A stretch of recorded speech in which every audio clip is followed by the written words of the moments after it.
Hello అండి. Sony cook and world ఛానల్కి మీకు అందరికీ స్వాగతం.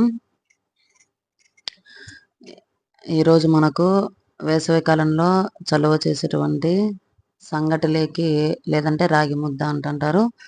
దాంట్లోకి కాంబినేషన్గా మునక్కాయల కందిగింజల పులుసు అనేది పల్లెటూరు విధానంలో ఎలా చేసుకోవాలని సులభంగా ఎలా చేయాలని చూపించబోతున్నాను.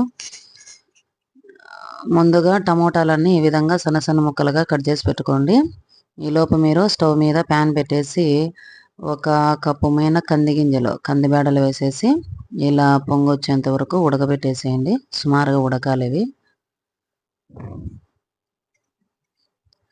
ఇది పొంగు వచ్చేంత వరకు ఉడికిన తర్వాత అందులో మనము మునక్కాయలు వేసేసుకోవాలి. ఇట్లా సన్న సన్నగా తరుక్కొని మునక్కాయలు, ఈనెలు అట్లాంటివి తీసేసుకొని చాలా సులభంగా చేసుకోవచ్చు అండి. ఇది పల్లెటూళ్ళంతా చాలా ఫేమస్ అనమాట.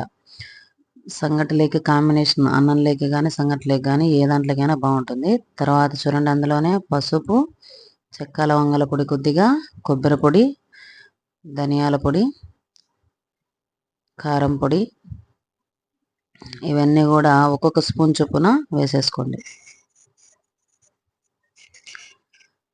ఇంకేంటంటే విశేషాలు, మామూలుగా అయితే ఈ వంట అయితే నేను ఇంట్లో చేయలేదండి. ఊరి దగ్గర పల్లెలో మా అమ్మ చేస్తేను, మా అమ్మ వంటలు బాగా చేస్తుంది అనమాట. దాన్ని కూడా వీడియో తీసి పెడదాం ఒకసారి అనేసి వీడియో తీసి పెడుతున్నాను. అమ్మ చేతి వంట అన్నమాట ఇది. మళ్ళీ అమ్మ చేతి వంట అనే టైటిల్ పెడితే మళ్ళీ అది వేరే ఛానల్ వాళ్ళకు కాపీరైట్ క్లెయిమ్ వస్తుంది కదా. అందుకు మళ్ళీ నేనే చేసినట్టుగానే కింద టైటిల్ పెట్టాను అనమాట. తర్వాత అవి ఉడికిన తర్వాత అవి పక్కన పెట్టేసుకొని ఇంకొక ప్యాన్ తీసుకొని తర్వాతకు సిద్ధం చేసుకోండి. ఆయిల్ వేసేసుకొని మనకు ఉల్లిపాయలు, కొత్తిమీర, తర్వాత గింజలన్నీ వేసి పచ్చికరివేపాకు ఇవన్నీ వేగిన తర్వాత ముందుగా మనం ఉడకబెట్టి పెట్టుకున్నటువంటి కంది గింజలు, మునక్కాయల పులుసును మనం ఇక్కడ వేసేసుకొని కలుపుకోవాలన్నమాట. టమోటాలు ఎప్పుడు వేసారు అని మీకు డౌట్ రావచ్చు. మునక్కాయలు వేసేటప్పుడే టమోటాలు కూడా వేసేసామండి అందులో.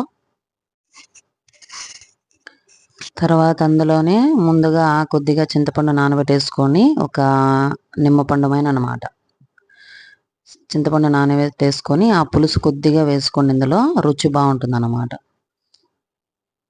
పుల్ల పుల్లగా, తీయగా, కమ్మగా బాగుంటుంది అనమాట టేస్ట్. చూడండి ఎంత కలర్ఫుల్గా ఉందో. అన్నంలోకి కానీ, పూరీలోకి కానీ, దోశలోకి కానీ, దేంట్లోకైనా ఈ కూర అదిరిపోతుంది అనమాట. ఇంకా మన ఛానల్ ఎవరైనా సబ్స్క్రైబ్ చేసుకోకపోతే వెంటనే సబ్స్క్రైబ్ చేసుకోండి, లైక్ చేయండి, షేర్ చేయండి. ఉడికేటప్పుడే మనము ఈ విధంగా ఉప్పు వేసుకోవాలన్నమాట. అది చూపించడం మర్చిపోయాను, అందుకే చూపిస్తున్నాను. తర్వాత మనకి ఇక్కడ రాగి ముద్ద సిద్ధంగా ఉంది.